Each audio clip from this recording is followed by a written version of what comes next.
Токму така, добро утро, Ване, поздрав до гледачите на македонската телевизија.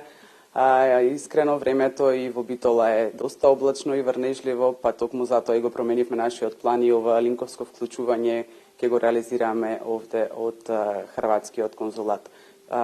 Утрово ќе го започнеме овој разговор со кратка најава на божикниот концерт кој што го организира Хрватскиот културен центар.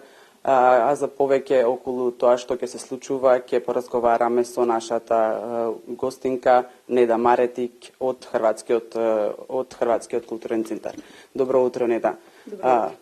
Декември веќе најавува дека почнуваат предновогодишните прослави и концерти, па така мислам дека и вашиот концерт ќе биде прв во низата на божикни предновогодишни концерти. Што точно ќе се случува?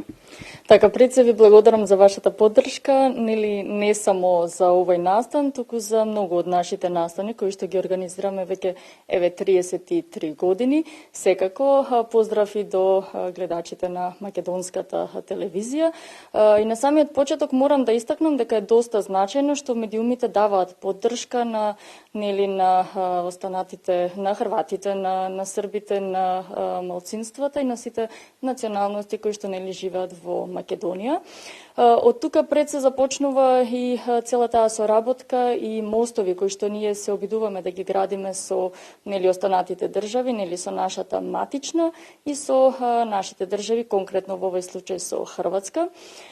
Божикниот и предновогодишен концерт на Хрватскиот културен центар и Македонско-хрватското здружение Марко Маролич од Битола го организираме во соработка со Културниот и информативен центар од Битола, со кој што имаме долгогодишна соработка, и со Државното музичко училиште, со кој што исто така имаме долгогодишна соработка.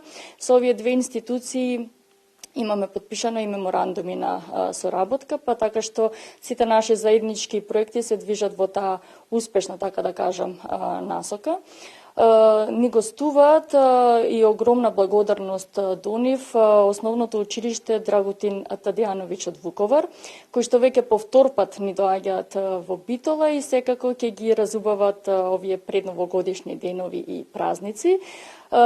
Учествуваат ученици и професори од ова училиште, што е една доста интересна комбинација, вообичаено учениците учествуваат, но се договоривме овој пат од музичката насока токму на училиштето да ни гостуваат кај нас токму на овој божикен и предновогодишен концерт и секако специјални гости се нашите драги ученици од Државното музичко училиште.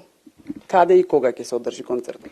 Така, значи концертот, еве и покана за сите кои што ја гледаат ова емисија и овој прилог, е денес со почеток од 19 часот во прекрасната свечена сала на Офицерскиот дом, односно Културниот и информативен центар на Битола.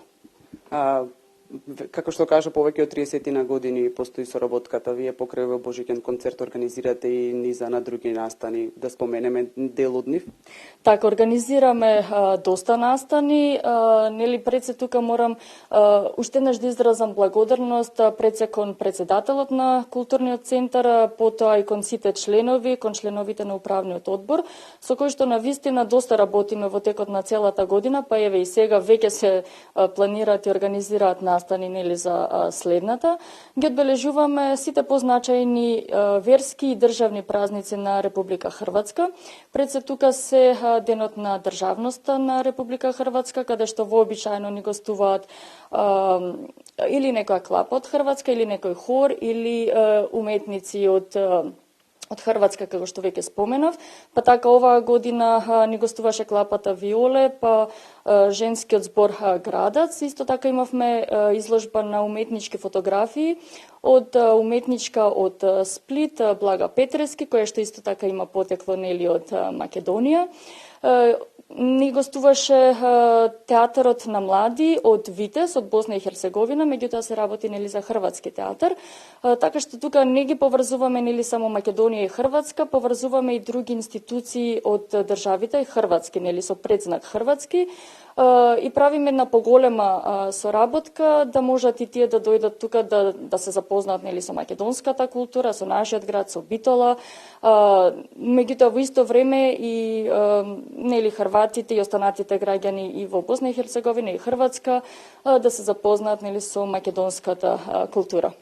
Така, освен што доаѓаат уметници и представници на Хрватска во Македонија, исто така вие организирате и презентирате и уметници од Македонија, презентирате нашата богата култура и традиција.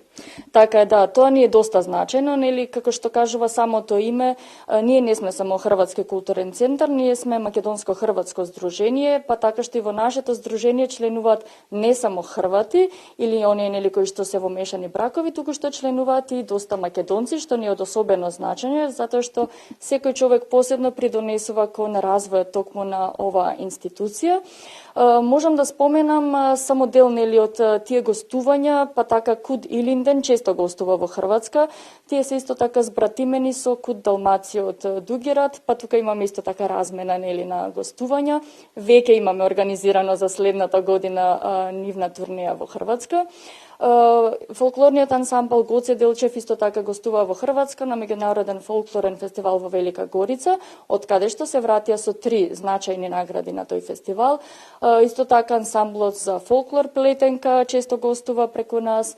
Веќе во финална фаза е гостувањето на Битолската библиотека во Сплит, затоа што тука е подпишан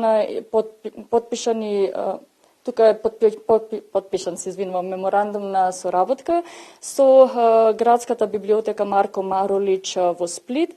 Тие нели ни гостува исто така кога беше и театарот од Витез. Се договори таа следна соработка, тие следни чекори, така што се оди кон тоа уште поголемо поврзување и секако се работи исто така и тоа во финален план гостување на Битолскиот театар и поврзување со ХНК Сплит. Не да ви благодарам за вашето одвоено време, ви посакувам еден прекрасен концерт и во иднина да продолжите да ги презентирате културните вредности на двете држави. Ви благодарам и вас уште еднаш за поддршката. Секако ние продолжуваме кон градење на тие мостови на соработка помеѓу Република Македонија и Република Хрватска и уште еднаш поздрав до сите ваши гледачи. Благодарам. Вана, јас ќе искористам и оваа прилика да кажам и неколку важни информации и настани кои што ќе се случуваат во престојните денови. Има богата културна програма. Како што зборувавме за соработката на Македонија со останатите држави ширум светот, можеме да спомнеме дека на покана на Македонско-шведското друштво Пелистер од Шведска, Битолскиот народен театар, заедно со екипите на Бабец театар, утре на 6 декември ќе гостува во Шведска. Битолскиот народен театар ќе ја одигра представата Ако останеш дома, додека екипата на театарот Бабец ќе настапи со представата Нагостика и Кети и Фреда. Но тоа не значи дека Битолскиот театар ќе остане празен. Утре, исто така на 6 во Битолскиот народен театар ќе имаме гости. Ќе гостува Македонскиот народен театар и Пресврт, ќе биде одиграна представата Ангелите во Америка. Утре, исто така во Центарот на култура, ќе имаме и уште еден исто така значаен настан кој што за прв пат ќе се одржи во Битола, кога станува збор за настан кој што каде што музиката ќе добие посебно значење и емотивна вредност под светлината на свеќите. Во Центарот за култура ќе биде осветлен со илјадици свеќи и ќе се одржи настан од концертот Candlelight во овој град, што односно тоа е исклучително музичко и визуелно доживување во изведба на камерниот оркестар Профундис под диригентската палка на маестра Ѓурѓица Дашик. Нова специјално издание, како специјален гостин ќе биде и Владимир Костов, концерт мајстор од Македонска филхармонија. Денес е 5 декември, меѓународен ден на волонтерите. Па така, Младинскиот културен центар во Битола од 2006 година има востановено наградата за оддавање почит и јавно признание на волонтерите. И денес ова најголемото признание ќе го добие, односно златен сертификат за волонтерство за 2025 ќе го добие волонтерската иницијатива Сапорт Кочани. Со ова информација го заокружуваме во линковско вклучување, се гледаме во следниот блок.